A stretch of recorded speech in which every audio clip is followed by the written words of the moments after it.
Today we're going to break down one of the most powerful defenses for black, which can really throw your opponent off right from the very beginning. Namely the French defense.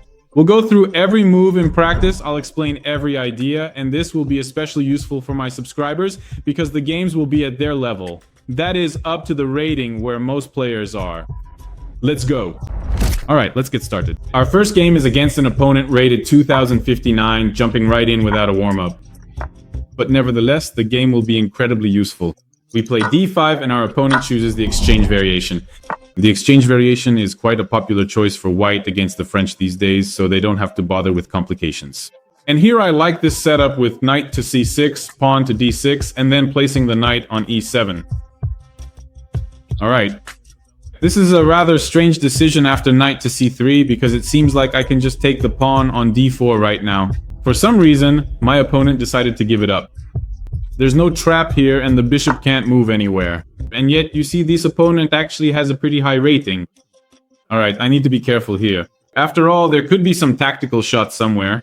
I would move the knight to e6 now, so that after bishop to d5, I have the move c6. If knight to d5, I can just take it with the queen on d5. Well, yes, playing d4 right now isn't a good idea, because then it's take, take, take, and then bishop to b5 with a discovered attack, so it's better to just keep developing your pieces. Playing c6 is solid. And basically, out of the opening, we've got an extra pawn against an opponent rated 2059. Not bad, right? That's the French defense for you, like I said. That is an opening that puts white in a dead end from the very beginning and creates problems for white. Because many people like to play white. Some gambits against e5, yes, even against social issues. There are many different gambits, but not against the French one. And that's why the French is a very good choice. An opening to build your repertoire as black and increase your win percentage when you play with the black pieces. Now we're finishing development and castling. Our knight will go to f4. The bishop to g4. We start gradually activating our pieces. The queen can go to c7. We're not in any particular hurry. Of course, here we take the bishop on g5. Because the advantage of the two bishops is undeniable. It will come in handy here. With h6, we chase away the knight. Now we can play bishop to g4. To pin the queen. If the opponent plays h3, then of course we retreat to h5. We do not take the knight on f3, so as not to help the opponent bring their queen out to f3. Even though we currently have a material advantage in the form of a pawn, we don't need to aim for every single exchange.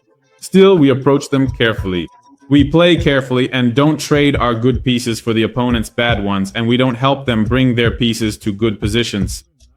That's why now we retreated the bishop to h5, bishop f5. Such a move is probably possible. Okay, we need to think about where we can bring out the queen. I like the move b6 to attack the b2 square. Connect the rooks and then place a rook on e8. The move b3 weakens the knight on c3. There, at the very least, you have to consider the move bishop to b4. And also just simple moves like rook e8, bishop c5 to put pressure on the f2 pawn, or bishop g3. No one has ruled out these moves either. The position is, well, tough for white. Objectively, of course, it's absolutely lost. But in practice, anything can happen, so never relax too early and try to carefully bring the game to victory. Yes, my opponent played b3. Well, if I play bishop b4, he'll probably have some kind of intermediate move, knight f4 with a discovered attack. So for now, let's just make a simple move. Rook to e8. Yes, I like this move. Queen d3, I think that's what he wants to play. But even after queen d3, I need to consider g6. So g6, and his bishop doesn't really have any good squares, but actually he can respond with g4, so maybe it's better to play bishop to g3 first.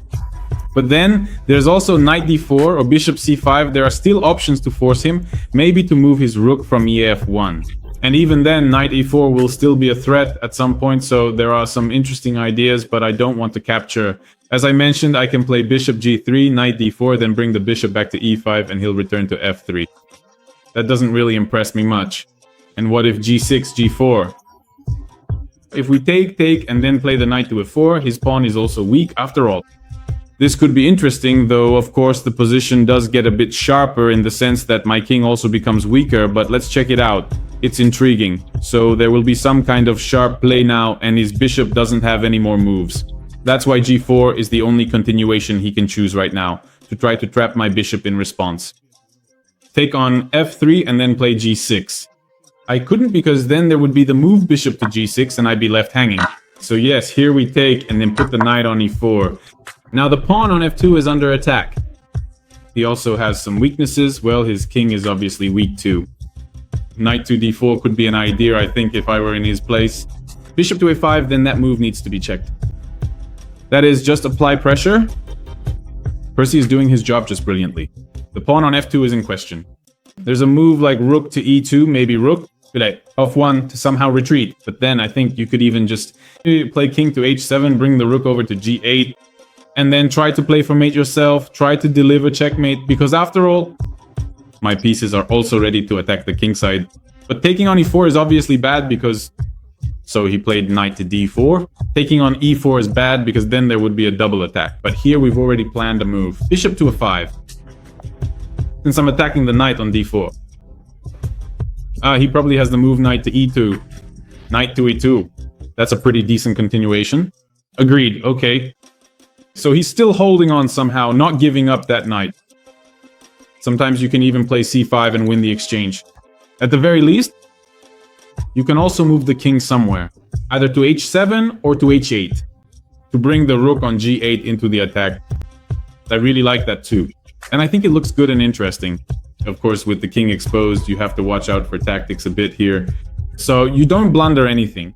You can't take the pawn on f5, because then we'll take the pawn on f2 with the queen. The king will move to h1, and we'll deliver mate on h2. And that looks really great. So knight to e2. Yes, he did end up making that move. Well, I guess now I'll go ahead and move my king. I could play c5.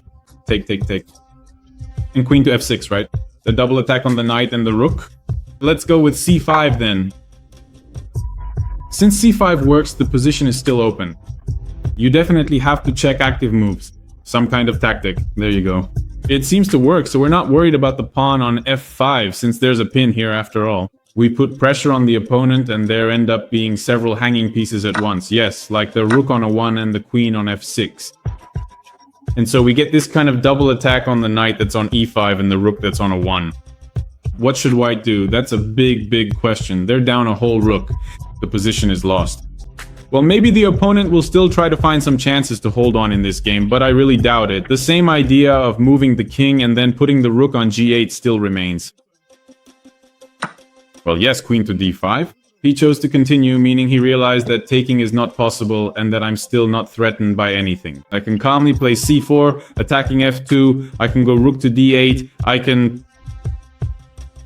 pretty much do whatever I want. I really like the move c4, though after rook to e1, queen to f2, king here, and it's made. There's nothing forced there really, so maybe it's not that great for the stream. Rook e5 and rook e5 for you. The harshest move is a double attack on the queen and the knight because the bishop is protected. The bishop defends the rook. The result is a harmonious arrangement of the pieces. Of course, he can move his queen to c4. Well, when he took on e4, and I went, let's move to f6. Well, here I have a whole extra rook, of course, there's nothing more to say. After all, positions without a rook simply can't hold. As long as you don't blunder anything in one move, this is, of course, the simplest win. Well, here, of course, we bring our rook to d8, bringing in the last piece. Nothing threatens us, because if there's a check on the 7th rank, we can simply move the king. But on the check on the 6th, yes, I missed that check on the 6th, I admit it. I agree. Well, I wasn't afraid of the check on e7 because there's a king move to f8. On a6 probably, well, I could have even played king to g7. Queen to f7, king to a6. And there, the checks come to an end. I have an extra rook and a piece. So, maybe overall, I didn't really blunder anything critical there. But probably it wasn't necessary to allow that.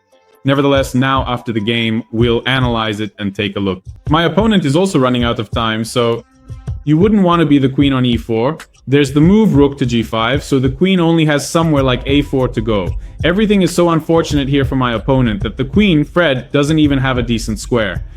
The only square it can go to is a4, and there you can probably just take on e7 as an option. The simplest and most reliable thing you can do, really. Well, here you can just take the queen. You can take on g6, capture with the pawn, now g6 with check, and then take the queen, right? If the pawn is taken, there's the move queen to h7, but I don't quite understand what the threats are there. Maybe rook to g5, check. Or you can just take on h5 with the rook because the bishop will be covering from a distance. Well, probably just rook to g5 and we'll set up some kind of mate here in the end, so that's possible. Bishop to e5, check f4, take, knight takes on f4, rook here. Yeah, I think that's enough. Take. Rook to d2, check. If the king goes to h1, there should be mate somewhere. Knight to e3, check. c4, check. Opened up the queen. And that's mate because now the rook covers the 3 and we took the rook with the queen and won this game. Well, a very confident victory.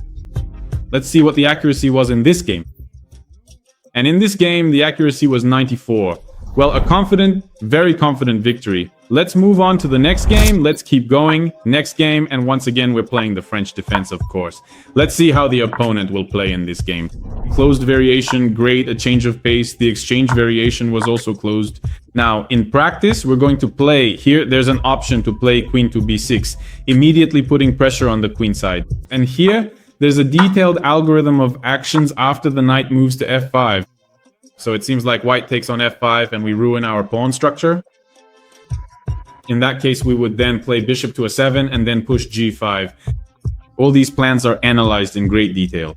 But in this situation, once again, the opponent gives up the central pawn on d4. Notice how even high-rated opponents calmly give up this pawn, because there is no knight jump to b5. There is no jump to a 4 either, because I can just return to c6. And it's not just in my games, the same thing happens in the games of course participants. It's exactly the same in the course games. Opponents, for some reason, they just don't pay attention to pawns and don't value them at all. They just give them away left and right. And you can calmly take advantage of this for free by playing the French defense and getting an advantage right from the start. So what's stopping you from doing exactly the same thing, right? That's it. Develop the bishop, castle, and start converting your 2 extra pawns. Literally, right before recording this video, 2 course participants sent their games in the course chat.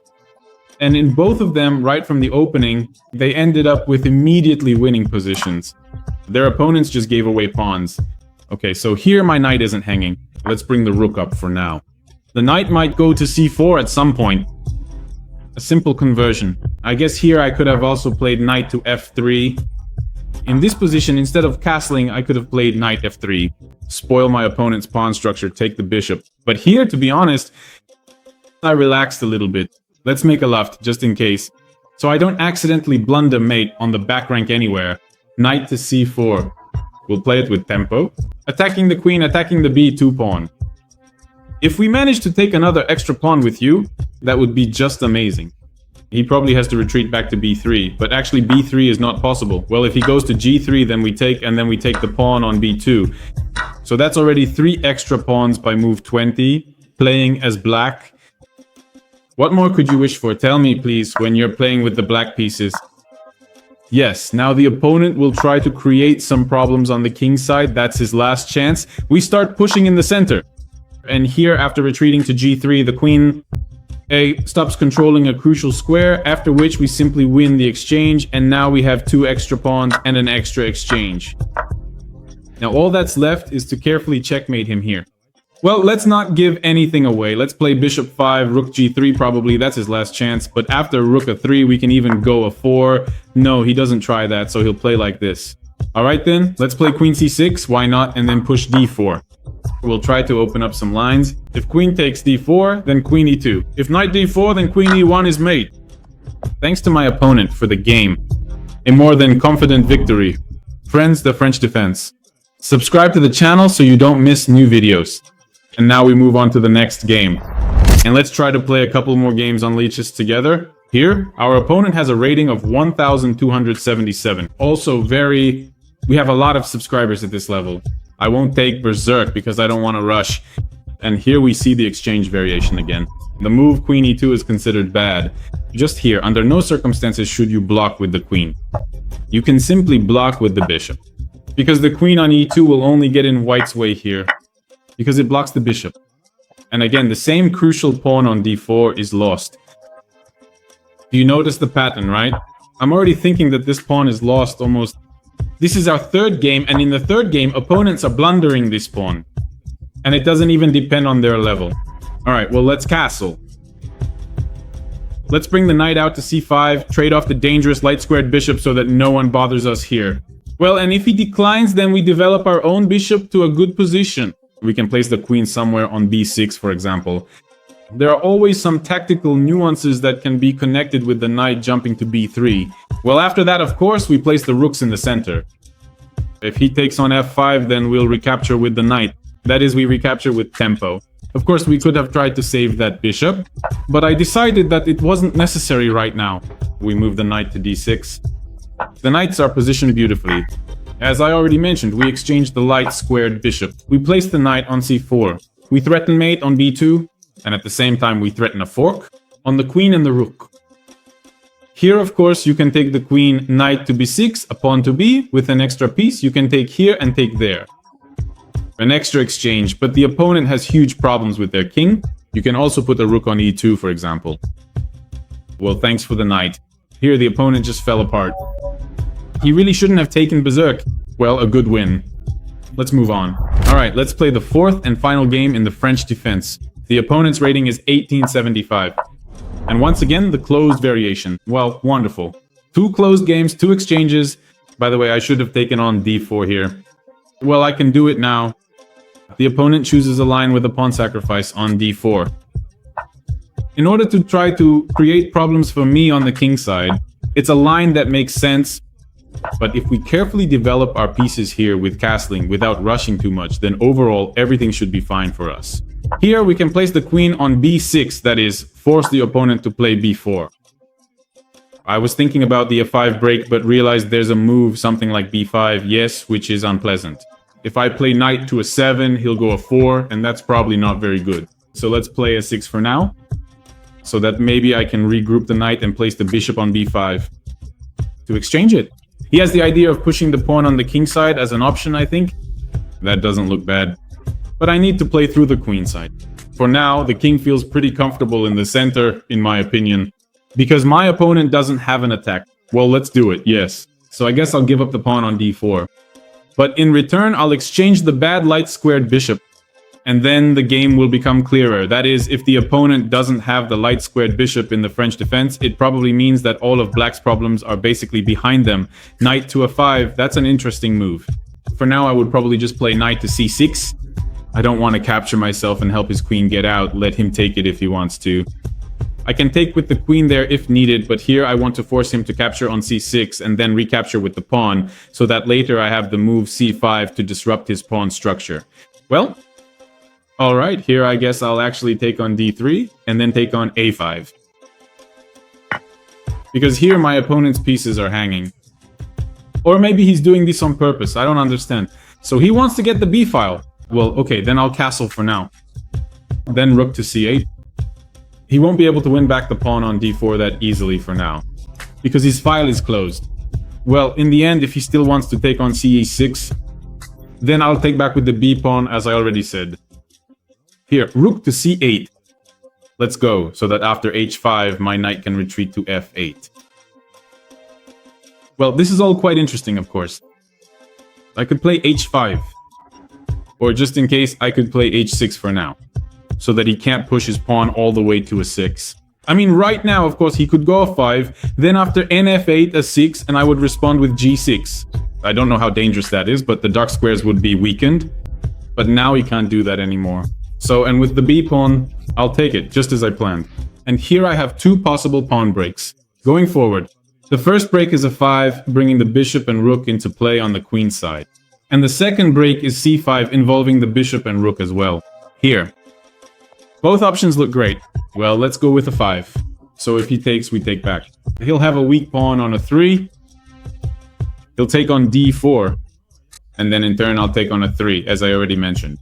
And I think, of course, well, once again, it's just a healthy extra pawn, without any serious compensation from the opponent. You can also take with the rook to attack the d3 pawn.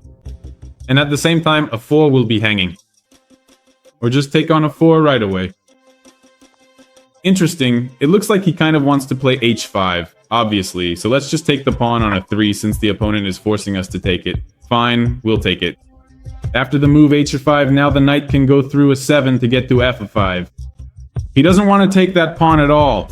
If he doesn't want to take it, I won't let him do it either. I'm greedy when it comes to pawns. If I can keep extra pawns, I'll keep all of them. The opponent can't really create any serious threats here. So if he wants to double up along the 7th rank somehow, I always have a move. Knight to f8. Well, and my plan is simple. Just push the pawn forward in response to such an exchange. More precisely, for such a move, I plan to bring the rook back to a8. Well, if rook to a1, there's the move rook to a5, so that later the bishop can go to b4 and protect the rook. So this pin isn't dangerous. And here it's also important to understand that the opponent's bishop, which is on g3, is completely out of play, totally sidelined. Yes, and here the knight can go via e7 either to f5 or to the c6 square. And the pawn moves forward. You can play bishop to c4. Bishop to c4, though, is a slight blunder. I allow this move, but my opponent doesn't pay attention to it. Well, maybe he was already upset or something else. Well, in that case. I get to the pawns. I can play knight c6 to f5. I can also take and play c4, but I kind of like knight to c6. If knight to c5, I'll play knight e5 and take on d3. On rook d1, rook c3 attacks the knight. We drive it away from defending the d3 pawn. And of course here my opponent faces serious difficulties which he simply cannot solve. We'll analyze this game. The opening phase was probably the most interesting of all. Yes, by the way, there could be some mating ideas unexpectedly, but for now my knight controls that square. Let's play rook e3. Let's go after the knight, attack it and force it to move somewhere. And we'll take the pawn on d3. So, well, I could move the rook here, then play pawn h4, or I could play h4 right away, but then probably g3 will be played, or I could play g6. That's also an option. So that if they take, I can recapture with the king, and after knight f7, I could play knight g7 to create a double attack there. After knight e5, rook d1 is an intermediate move. But here I was just planning to take f4, knight h4, rook g1, knight g5. Well, there are still some minor difficulties left, but they're really small. But still 3 extra pawns. With 3 extra pawns, there really shouldn't be any serious problems. That's a lot.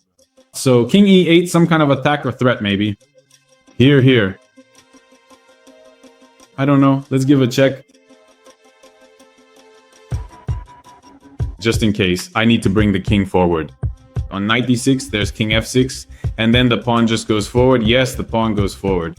To a 4. King f4, king g3, then the pawn will be blocked, so he can't play like that on knight e6. King f6 as well. Yes, this is a win here too. It's a confident win. So 2 games on chess.com, 2 games on Lichess, and 2 warm-ups, 2 closed systems. But I think it was an excellent episode. Friends, if you support it with likes and comments, and it takes off, then of course there will be more parts on the French Defense. Also, write in the comments which openings you'd like to see in practice. While the opponent is thinking, I also want to remind you that if you're interested in individual coaching, if you want to progress and understand what to do right as quickly as possible, then follow the link in the description and fill out the registration form. I will definitely get in touch with you, if however you prefer. To study on your own, I recommend paying attention not only to the opening course, but also to the course that will boost your chess understanding. Personally, I recommend the Chess Pill 2.0, where I talk about practical knowledge that you can already apply in your next game. So go check it out, get familiar with it, and become stronger. Well, the pawn is simply queening, the rook will move away now, and a new queen will appear. In other words, the king is not in any danger. So after knight to d6, king to f6. Then, if needed, we can hide on e7. The rook can't attack in any way. If king to f2, you can even play rook to f1 with check and promote the queen with an attack. But you don't have to do that. You can just put the rook on h1. Promote the queen in a normal way without giving up the rook as well.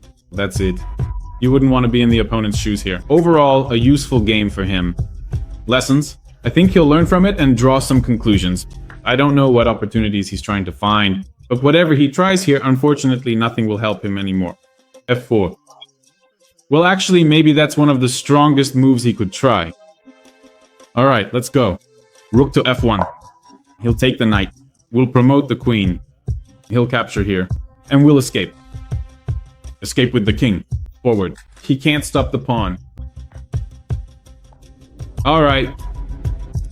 If knight to d6, we'll capture here, and overall, we'll take here. He takes the rook, we get an extra queen on the board.